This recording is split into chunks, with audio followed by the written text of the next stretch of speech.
बच्चों, तो कैसे हैं आप लोग? आई होप मस्त होंगे, स्वस्थ होंगे। तो बच्चों, आज के इस वीडियो लेक्चर में हम लोग motion in a straight line पढ़ेंगे और आज हमारा ये पहला लेक्चर है, तो इसमें हम लोग इंट्रोडक्शन करेंगे इस टॉपिक के बारे में। ठीक है, तो चलिए स्टार्ट करते हैं। Motion in a straight line, जैसे ये कोई कार है, अगर ये स्ट्रेट लाइन, अब ये जो ब्लैक रोड दिख रहा है ना, अगर इस ब्लैक रोड को फॉलो करेगा मतलब ये स्ट्रेट लाइन पे है ना।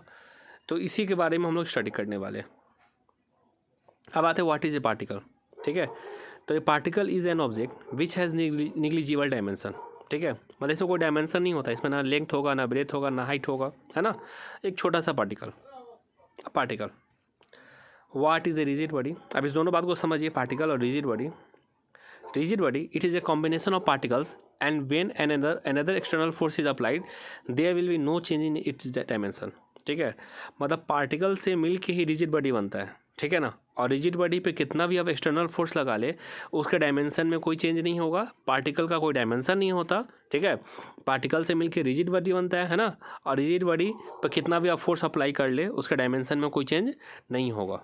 ठीक है, अब जैसे आर यू ए पार्टिकल और रिजिड बॉडी। ठीक है, तो जैसे कोई इंसान है, अगर आप ही को माना जाए तो आप क्या एक पार्टिकल है या रिजिड बॉडी है। ठीक है, तो इस बात को अच्छे से इस फिगर से समझिए। As a relative distance is less you are consider to be a body. ठीक है, जैसे कि आप इस फिगर में देखिए, एक लड़का एक लड़की है ना, दो बच्चे हैं, दो बच्चे, तो इसके बीच का डिस्टेंस अगर काफ़ी कम होगा, जैसे मान लीजिए कि 10 मीटर हो, 20 मीटर हो, है ना, तो इसको बॉडी की तरह ट्रीट करेंगे। ठीक है, परंतु अब इस फिगर को अच्छे से देखिए, ये अर्थ है, अर्थ एक बच्चा है ना, आप एरोप्लेन से कंसीडर कर रहे हैं, है ना। तो इस केस में क्या होगा कि रिलेटिव डिस्टेंस बहुत ज़्यादा हो गया, है ना। तब इस बच्चे को ना क्या करिएगा, एक बॉडी की तरह, एक पार्टिकल की तरह ट्रीट करिएगा। ठीक है, तो समझ गए होंगे कि अगर डिस्टेंस कम हो तो हम लोग बॉडी की तरह ट्रीट करते हैं, और डिस्टेंस अगर ज़्यादा हो गया तो उसी बॉडी को पार्टिकल की तरह ट्रीट करेंगे। ठीक है, तो इसका मतलब क्या हो गया कि particle and rigid body are relative terms. ठीक है, मतलब डिस्टेंस पे डिपेंड कर रहा है कि उससे पार्टिकल एज्यूम करना है या रिजिड बॉडी एज्यूम करना है। ठीक है, चलिए, उम्मीद है कि आपको समझ में आ गया होगा पार्टिकल और रिजिड बॉडी का कंसेप्ट। पार्टिकल्स जिसमें कोई डायमेंशन नहीं होता, और रिजिड बॉडी पार्टिकल से मिल के बनता है, जिस पे कितना भी फोर्स लगा ले उसके डायमेंशन में कोई चेंज नहीं होगा। ठीक है, तो both terms are relative terms. चलिए आगे बढ़ते हैं। अब आते हैं रेस्ट एंड मोशन के बारे में जानते हैं। ठीक है, व्हाट इज़ रेस्ट। जैसे ये डेस्कटॉप है, टीवी है ना, टीवी एट रेस्ट, ये रेस्ट में है। फैन है, फैन एट रेस्ट।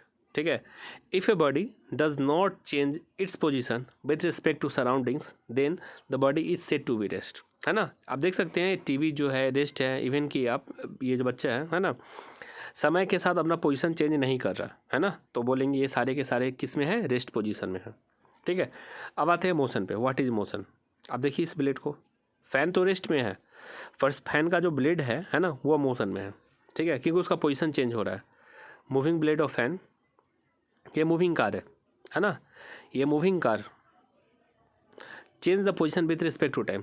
ये ब्लेड जो है वो, और ये कार है जो है ना, समय के साथ अपना पोजीशन चेंज कर रहा है, इसीलिए बोलेंगे क्या, ये दोनों के दोनों मोशन में है। ठीक है, are the passenger in the bus are rest और इन मोशन। आप देखिए, अभी कोई बस स्टैंड है ना, ये कोई बस है। ठीक है, passenger in the bus are at rest relative to each other. आप देखिए, जैसे इस फिगर को अच्छे से देखिए आप, अब इस पैसेंजर के लिए है ना, ये ड्राइवर के बारे में क्या बोले कि नहीं ये रेस्ट में है ना, बैठा हुआ है, परंतु इसी ड्राइवर के बारे में ये जो बस स्टॉप पे जो आदमी, वो क्या बोला है, नहीं ये मोशन में है ना। तो कहने का मतलब है वो आप कहाँ से देख रहे हैं, ये इंपॉर्टेंट है ना। फ्रेम ऑफ रेफरेंस, आप बस में बैठे हैं या बाहर बैठे हैं, बाहर खड़े हैं ना, तो इसका मतलब क्या होगा, फ्रेम, इस आदमी, ये फ्रेम उसी जिसमें ड्राइवर है उसी फ्रेम ऑफ रेफरेंस में वो पैसेंजर भी था, है ना, परंतु इसका फ्रेम ऑफ रेफरेंस अलग अलग हो जा रहा है ना। तो कहने का मतलब है क्या, यहाँ रेस्ट और मोशन भी जो है रिलेटिव टर्म्स होता है। ठीक है, वो डिपेंड करता है आप किस फ्रेम ऑफ रेफरेंस से ऑब्जर्व कर रहे हैं। ठीक है, चलिए आप समझिए, passenger in the bus are at rest relative to each other. ठीक है, पैसेंजर जितने भी है वो एक दूसरे के रिस्पेक्ट में क्या है, रेस्ट में है। आप इस फिगर को अच्छे से देखिए, इसमें के सारे पैसेंजर एक दूसरे के रिस्पेक्ट में रेस्ट में है। ठीक है, passenger in the bus are in motion related to peoples at bus stop, है ना। अब इस आदमी के लिए है ना, ये बस का सारा आदमी किस में होगा, मोशन में होगा। क्लियर है। चलिए, व्हाट इज रेस्ट। आप डिफाइन करते हैं, a body is said to be at rest when there is no change of position with respect to time. ठीक है, what is motion? Motion is change of position with respect to time. समय के साथ अगर position में change हो रहा है तो मोशन में है, और समय के साथ पोजीशन में चेंज नहीं हो रहा तो वो रेस्ट में होगा। ठीक है, the branch of mechanics that deals with the study of motion of object without any reference to cause of motion is called kinematics. ठीक है बच्चों, अब हम लोग स्टार्ट करने वाले हैं काइनेमेटिक्स, जिसमें हम लोग ऑब्जेक्ट के मोशन के बारे में पढ़ेंगे। ठीक है, ये नहीं पढ़ेंगे कि कैसे हुआ है मोशन, अगर उसमें कोई फोर्स लगा है कि नहीं लगा है, हम लोग ये डील नहीं करेंगे, बस मोशन के बारे में डील करेंगे कि मोशन में है या रेस्ट में है। मोशन में है तो कितना डिस्टेंस है, कितना स्पीड है, कितना वेलोसिटी है, कितना डिस्प्लेसमेंट है, एक्सेट्रा एक्सेट्रा सब कुछ पढ़ेंगे। ठीक है ना, बस ये नहीं पढ़ेंगे कि मोशन में क्यों आया।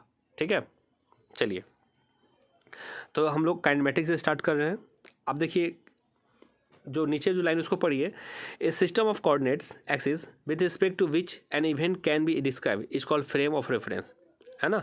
जैसे कि फ्रेम ऑफ, अब इस बस वाले एग्जांपल में देख सकते हैं, एक फ्रेम ऑफ रेफरेंस आपका बस हो जाएगा और दूसरा frame of reference bus stop हो जाएगा, है ना। फ्रेम ऑफ रेफरेंस उसी को बोलते हैं जहाँ से किसी चीज़ को आप ऑब्जर्व कर रहे हैं।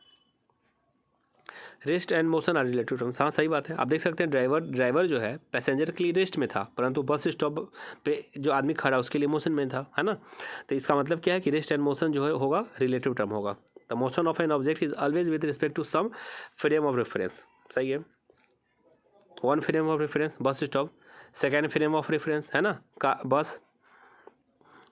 Late us see how the state of motion or rest are related, motion and rest are related. ठीक है, rest and motion are related terms, they are not absolute, है ना। A body can be rest और in motion with respect to frame of reference. ठीक है, तो हम frame of reference के रिस्पेक्ट में ही बॉडी को रेस्ट में या मोशन में बोल सकते हैं, है ना। आप किसी बॉडी के बारे में बोल दिया जाए नहीं वो रेस्ट में है, वो कहना भी गलत होगा, है ना। डिपेंड कर रहा है कि आप देख कहाँ से रहे। तो मान लीजिए कोई बस है, तो बस का जो ड्राइवर है वह पैसेंजर्स के लिए रेस्ट में होगा, परंतु बस स्टॉप पर जो आदमी खड़ा है उसके लिए मोशन में है ना। तो आप देख रहे हैं फ्रेम ऑफ रेफरेंस चेंज हो रहा है तो उसका स्टेट्स भी चेंज हो रहा है, किसी के लिए रेस्ट में और किसी के लिए मोशन में है। चलिए, उम्मीद है कि आपको अच्छे से समझ में आ रहा होगा। तो there is no frame of reference which is perfectly at rest, है ना। तो सारा फ्रेम ऑफ रेफरेंस रेस्ट में हो ये भी ज़रूरी नहीं है। A man in moving train is at rest with respect to a co passenger but he is in motion with respect to a man outside the train, सही बात है ना। ट्रेन में कोई आदमी बैठा है तो वो अपने को पैसेंजर मतलब उसी ट्रेन में कोई दूसरा आदमी के लिए वो रेस्ट में होगा, परंतु जब ट्रेन से बाहर कोई आदमी उसको देखेगा तो क्या बोलेगा, वो मोशन में है ना। तो इसीलिए किसी भी ऑब्जेक्ट के बारे में एब्सोल्यूट कहना कि वो रेस्ट में है या मोशन में है गलत होगा हमारा। नहीं, डिपेंड किस पे करता है, रेफरेंस पे, फ्रेम ऑफ रेफरेंस से आप कहाँ से देख रहे हैं ये इंपॉर्टेंट है। चलिए अब हम लोग कुछ MCQs देखते हैं। ए particle is an object having negligible units, dimensions, magnitude, direction, है ना। तो पार्टिकल का निग्लिजिबल डायमेंशन होता है। चलिए अगला question, rigid body is a combination of particles and when external force is applied there is no change in dimension, है ना। रिजिड बॉडी पार्टिकल से मिलकर बना होता है और उस पर कितना भी एक्सटर्नल फोर्स अप्लाई क्यों ना कर ले उसके डायमेंशंस में कोई चेंज नहीं होना चाहिए, है ना। तो ऑप्शन बी हमारा सही हो जाएगा। चलिए third question, rest and motion are dash term, absolute, गलत, एब्सोल्यूट तो नहीं होगा ना, नॉट एब्सोल्यूट, रिलेटिव, है ना। ऑप्शन बी या सी दोनों, एब्सोल्यूट नहीं है, नॉट एब्सोल्यूट है ना, और रिलेटिव होगा, तो ऑप्शन डी हमारा सही होगा इसमें। चलिए तो बच्चों नेक्स्ट क्लास में हम लोग टाइप ऑफ मोशन के बारे में पढ़ेंगे। आज के लिए इतना ही, धन्यवाद।